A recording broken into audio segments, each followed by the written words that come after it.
कहानी है गरीब लड़कियों की इज्जत। शहर से दूर बस रही सैटेलाइट कॉलोनी में शानदार कोठी बन रही थी।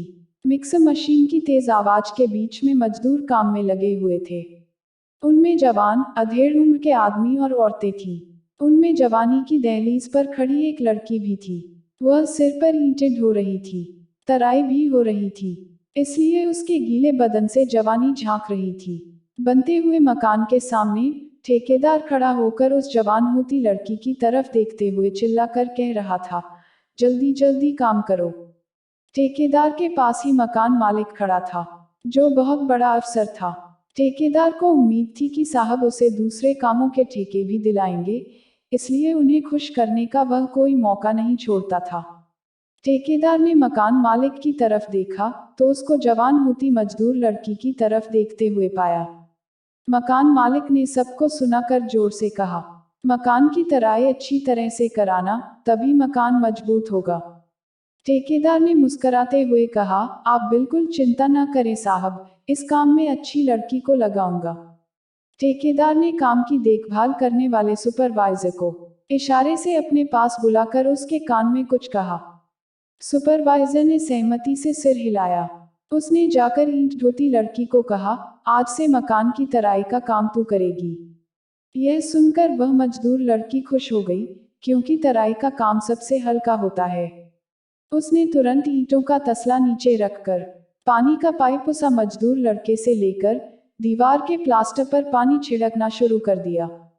मकान मालिक ने 500 का नोट निकालकर सुपरवाइजर को दिया और मजदूरों को नाश्ता कराने को कहा। वह तराई करने वाली लड़की का ध्यान रखने की कहकर उस लड़की को देखने लगा।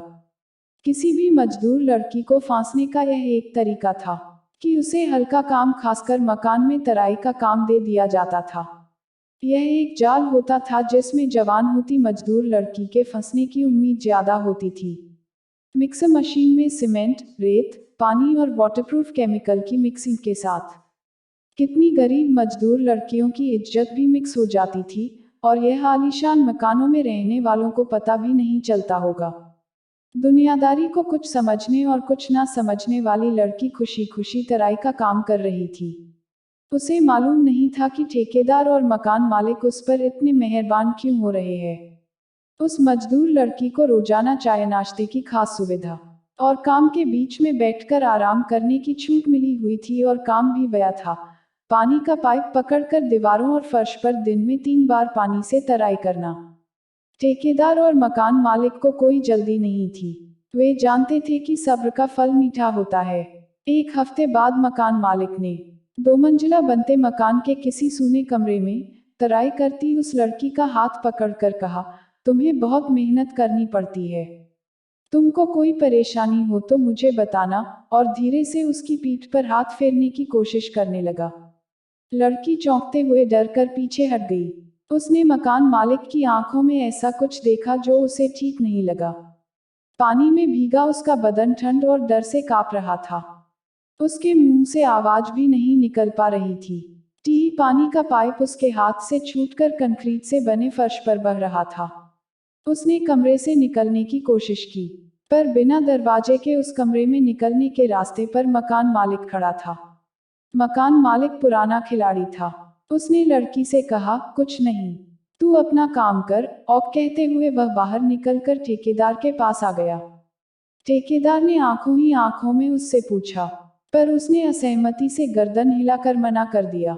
उसके बाद शाम तक उस लड़की से किसी ने कुछ नहीं कहा। हफ्ते का आखिरी दिन शनिवार था। उस दिन सभी मजदूरों को मजदूरी का पैसा मिलता था।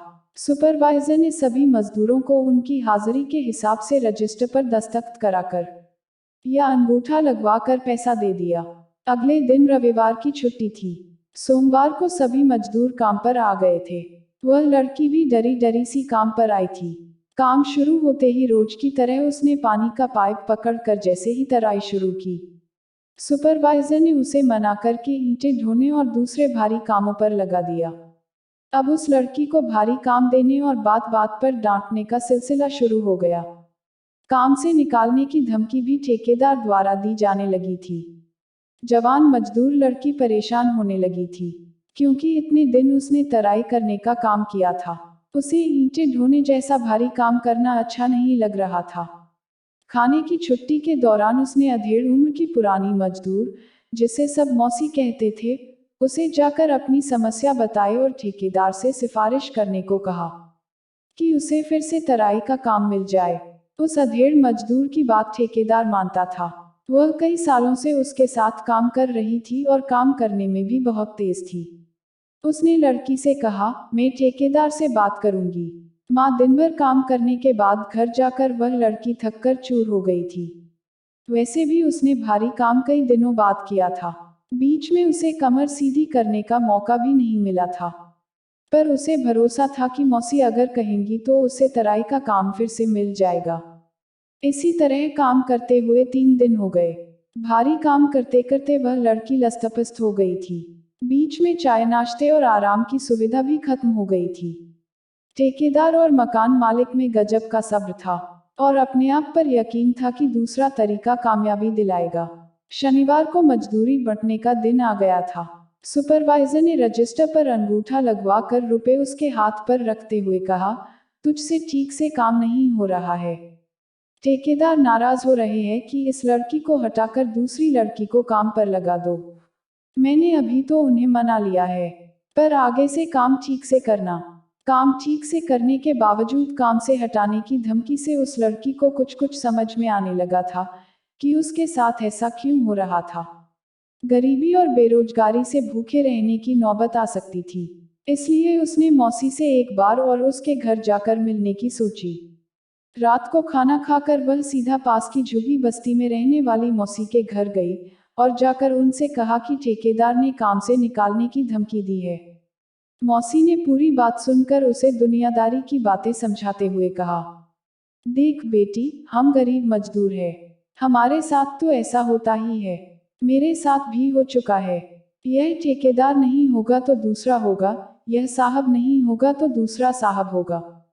तेरी किस्मत और हिम्मत हो तो अपने आप को बचा ले, या काम से बचना है तो जो वे चाहते हैं कर ले।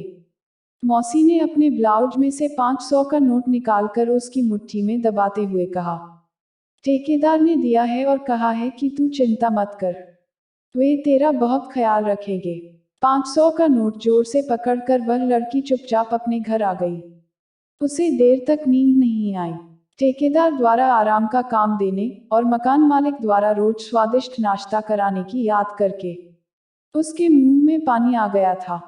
वह सोचने लगी कि किस तरह ज्यादा मेहनत करने से रात को उसका बदन थककर चूर हो जाता था।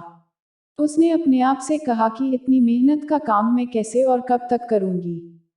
फिर उसे मौसी की बात याद आ गई कि उसके साथ भी ऐसा हो चुका है जब वह जवान थी। कुछ देर सोचने के बाद वह सो गई। दूसरे दिन रविवार था। आज वह निश्चिंत और बेफिक्र थी। मौसी भी उससे मिलने आई थी। उसने उनसे भी खूब हंसकर बातें की। मौसी समझ गई कि उनका काम हो गया है। उन्होंने शाम को ही ठेकेदार को खबर कर दी कि लड़की ने 500 रुपए ले लिए हैं। दूसरे दिन सोमवार को वह लड़की नहा धोकर अच्छी तरह तैयार होकर काम करने निकली। साइट पर सब उसे देखने लगे। सुपरवाइजर ने भी हल्की मुस्कान से उसे देखा, क्योंकि साहब लोगों के बाद बची हुई मलाई पर उसे भी मुंह मारने का मौका मिलने की उम्मीद थी। मौसी ने ठेकेदार को जो बताया था, उससे उसे लग रहा था कि बड़े साहब आज खुश हो जाएंगे। वह उनका ही इंतजार कर रहा था। साहब दफ्तर से बीच में कोठी का काम देखने आने ही वाले थे। सुपरवाइजर ने उसमें लड़की को ऊपर के कमरों में, जिनका प्लास्टर हो गया था, तराई करने को कहा। वह ऊपर जाकर पाइप उठाकर तराई का काम करने लगी। बालकनी से उसने साहब को कार से उतरते देखा। ठेकेदार तेजी से उनके पास गया और ऊपर देखते हुए वे आपस में कुछ बात कर रहे न थे। काम की रफ्तार बढ़ गई थी। मिक्सर मशीन का शोर भी तेज था। लड़की भी दीवारों पर पानी फेंककर दीवारों को मजबूत बना रही थी। थोड़ी देर बाद ठेकेदार उसी कमरे में आ गया और मुस्कुराते हुए कहने लगा, चल जरा स्टोर रूम में। डॉट डॉट एक काम है, लड़की ने धीरे से लेकिन मजबूत आवाज में कहा, मैं जानती हूँ कि क्या काम है, लेकिन मैं यह सब नहीं करूंगी। उसने तुरंत पानी का पाइप नीचे पटका और साड़ी के पल्लू में बंधा 500 का नोट निकालकर उसे वापस करते हुए कहा, ठेकेदार साहब, काम जितना मर्जी करा लो, आज से मैं तराई का काम नहीं करूंगी। तुम कहोगे तो 2 मजदूरों के बराबर काम करूंगी, लेकिन अपनी इज्जत नहीं दूंगी। इतना कहकर वह नीचे उतरकर सुपरवाइजर से कहने लगी, मैं तराई का काम नहीं, ईंटें ढोने का काम करूंगी। इतना कहकर उस लड़की ने तसले में ईंटें भरनी शुरू कर दी। समाप्त। कहानी अच्छी लगे तो इसे लाइक कीजिए, शेयर कीजिए और सब्सक्राइब करना ना भूले और बेल आइकन को जरूर दबाएं। धन्यवाद।